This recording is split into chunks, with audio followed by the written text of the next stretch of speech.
penting kami sampaikan setidaknya hadis-hadis seputar pertengahan Sya'ban kita bisa dapati ada satu yang kualitasnya sahih, ada satu yang kualitasnya dhaif, dan selebihnya umumnya palsu. Ya, selebihnya umumnya palsu. Saya ambil contoh yang palsu misalnya.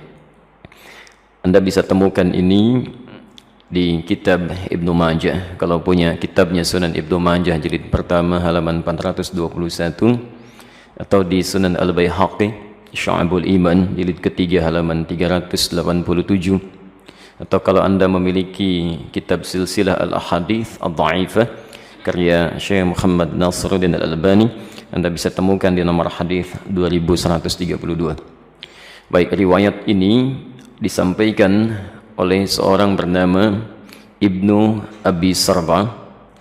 Beliau mengatakan menerima dari Ibrahim bin Muhammad, beliau menerima dari Muawiyah bin Abdullah bin Ja'far, disampaikan dan disandarkan pada sahabat Ali bin Abi Thalib. Alhamdulillah. Hadisnya barangkali sangat populer, pernah Anda dengar. Idza kanat lailatun nisfi min Sya'ban, jika telah tiba malam pertengahan bulan Sya'ban, atau malam atau di hari pertengahan Sya'ban, faqumu lailaha, maka hidupkan malamnya dengan banyak menunaikan salat, wasumu naharaha, dan siangnya lakukan dengan puasa. Faman min mustaghfirin, maka siapapun yang bermohon ampunan kepada Allah, maka Allah akan mengampuni orang yang memohon ampunan itu. Pernah dengar hadis ini? Itu statusnya palsu ya. Hadisnya palsu. Hadisnya palsu. Cacat palsunya ada pada seorang bernama Ibnu Abi Sarbah, orang pertamanya. Ini dinilai oleh para ulama hadis sebagai orang yang sering memalsukan hadis. Adapun yang dhaif Anda bisa temukan di Asnal Matalib jilid pertama halaman 84. Itu disandarkan pada Aisyah radhiyallahu anha bahwa satu kali beliau kehilangan Rasulullah sallallahu alaihi wasallam di malam pertengahan Sya'ban. Faqadtu Rasulullah sallallahu alaihi wasallam, dan itu bagian Rasulullah menginap di rumah beliau. Ya, diduga beliau sedang ada di tempat istri yang lain. Dicari oleh Aisyah, ternyata sedang ditemukan di Baqi'. Ya, beliau sedang berdoa kepada Allah Subhanahu wa taala agar sekiranya Allah berkenan mengampuni para muslim yang telah wafat di pemakaman Baqi'. Ya, maka Rasulullah menyampaikan, katakanlah Aisyah, hari ini Allah mengamati kepada manusia dan mengampuni orang-orang memohonkan ampunan. Ini statusnya dhaif, tapi juga disahihkan oleh Syekh Muhammad Nasiruddin Al-Albani. Yang sahih itu riwayat Abu Musa Al-Ash'ari.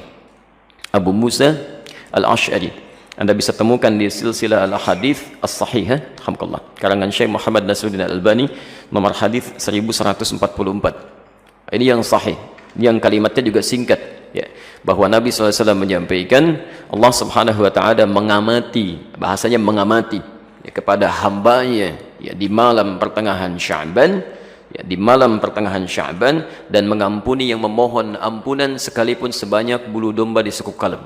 Itu yang sahih ya. Ini sebetulnya semakna dengan hadis-hadis qudsi yang disampaikan orang pertamanya 31 orang sahabat senior, dan itu biasa keutamaan-keutamaan malam. Misal yanzilu rabbuna tabaraka wa ta'ala, Allah kemudian ya menghamparkan rahmatnya ke langit dunia kepada hambanya setiap sepertiga malam. Itu tiap hari itu ya, sepertiga malam ya. Maka Allah kemudian berfirman, faqala ya ibadi, hambaku, siapa yang memohon kepadaku aku akan berikan, siapa yang meminta aku akan kabulkan, faman istaghfara liya, dan siapa mohon ampunan faghafartu lahu, aku ampuni dia. Itu tiap hari, tiap hari. Jadi kalau Anda nggak minta itu rugi, dan hadisnya qudsi ya. Dan khusus untuk malam Sya'ban hadisnya berbeda, seperti tadi kami sampaikan dari Abu Musa Al-Ash'ari, itu dimulai di malamnya. Kalau tiap hari di penghujung malam. Nah, jadi ini yang sahih. Dan amalannya Nabi tidak menyebut spesifik. Karena itu sahabat itu banyak beramal saja ya. Ada yang kemudian salatnya qiyamul lail, yang tahajud ya. Ada yang banyak beristighfar, macam-macam. Dan tidak ada amalan spesifik. Nah, jadi kalau misalnya ada amalan-amalan spesifik menunjukkan di malam itu ya, itu sesungguhnya hadis-hadis yang disepakati oleh para ulama itu hadis palsu. Misal hadis yang mengatakan bahwa bangun di malam Sya'ban, tunaikan salat sekian rakaat, dibacakan dengan qul huwallah di awalnya dan sebagainya. Itu saking palsunya hadis itu, di kitab hadis palsu aja nggak ada. Ya, saking palsunya itu nggak ada. Ya. Itu dimunculkan kemudian. dan disandarkan pada tabi'in bernama Khalid bin Ma'dan yang hidup di Damaskus pada saat itu. Beliau tidak melakukan itu. Beliau hanya menunaikan salat-salat sunnah malam gitu ya. Qiyamul lail, tahajud itu yang ditunaikan. Cuman orang salah menduga gitu ya. Jadi kalau Anda ingin hidupkan malamnya dengan ibadah-ibadah sunnah, silakan saja, boleh. Qiyamul lail, tahajud, baca Quran, istighfar itu standar, biasa. Dan ada keutamaan di situ. Kalau siangnya ingin puasa, boleh. Puasa ayyamul bid. Masya Allah, sekarang kan merangkai itu. Kamis tanggal 12 kan kemarin, Jumatnya 13, Sabtu 14, sekarang 15. Antum masih boleh puasa. Ya, sekali khair. Baik, jadi sah-sah saja kalau siangnya ingin puasa, tapi jangan disandarkan pada keterangan-keterangan hadis yang bermasalah, ya. Termasuk ada yang fenomenal itu ya. Jadi zaman dulu nggak ada, sekarang ada tuh. Ya, bahwa pada saat pertengahan Sya'ban buku amalan manusia ditutup, ya. Pernah dengar itu? Baik, kalau ditutup artinya amalan kita nggak dicatat karena ditutup. Di antum bebas saja lakukan apa aja tuh karena nggak dicatat tuh, ya. Mau pinjam handphone teman, mau ngambil sandal di Baitur Rahim karena nggak dicatat tuh, ya, karena tutupnya nggak dicatat. Dan mustahil buku catatan amal seorang hamba ditutup kecuali dia telah wafat. Ya, telah wafat. Ditutup tuh setelah wafat. Kalau dia masih hidup, dia pasti terbuka, dia. Dan semua akan ditulis dan ditampakkan di akhirat nanti. Dalilnya sahih. Faman ya'mal mithqala dzarratin khairan yarah. Siapa yang berbuat satu kebaikan akan ditampakkan sekecil apapun. Wa may ya'mal mithqala dzarratin syarran yarah. Yang ada hanyalah pena yang diangkat, yang tidak dituliskan. Itu pun bukan di pertengahan Sya'ban atau bahkan di Ramadan, bukan. Hanya dikhususkan pada 3 golongan tertentu. Rafi'al qalam an thalathin, kan? Atau an thalathah. Diangkat pena, tidak dituliskan hisabnya dari 3 golongan. Anis sabiyyi hatta yahtalima, dari anak kecil sampai dia balik. Jadi kalau anak kecil tidak sholat, dia nggak dihisab oleh Allah sebelum dia balik. Itu diangkat penanya, tapi bukunya masih terbuka, catatannya ada. Dia. Tayyib. Kemudian siapa lagi? Wa anil majnuni hatta yufiqa. Ya, anil majnuni hatta yufiqa, dari orang yang terganggu ya kesadarannya, baik sampai dia sadar kembali. Yang disebut tidak waras dan sebagainya gitu ya.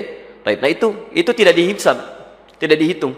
Jadi kalau dia naik misalnya ngambil mangga Anda, dia lempar, kemudian dia ambil mangganya, Anda nggak usah marah, karena Allah pun nggak hisab.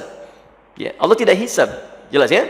Karena dia melakukan amalan berdasarkan bukan karena kesadarannya. Dan yang terakhir, anin naimi hatta yastaiqidha. Ya, dari orang yang tidur sampai dia bangun. Jadi kalau misalnya ada di antara antum, ya tertidur, kemudian subuh lewat sampai jam 10 itu belum dihisab tuh. Nah, saat bangunnya di situ dia tempat sholatnya. Ya, tapi bukunya tetap terbuka, nggak ditutup ya. Kalau ditutup artinya sudah meninggal dunia, sudah selesai. Baik. Dan tidak ada kerjaan malaikat nutupin buku, dibuka lagi tuh ya. Tolong tanyakan kapan ditutupnya, kapan dibukanya tuh. Oke. Jadi itu diantara amalan-amalan yang barangkali penting untuk disampaikan. Jadi tidak sepenuhnya keliru juga beramal di pertengahan Sya'ban, tapi juga tidak sewajarnya jika kita melakukan amalan yang tidak pernah ada dalilnya, ya, sekaligus juga tidak ada ketentuan dan contohnya. Itu barangkali yang coba kita hindari. Kalau beramalnya silahkan, karena tuntunan umumnya ada, hadisnya dan sebagainya. Tapi amalan-amalan sunnah yang memang pernah diajarkan dan dicontohkan untuk dilakukan.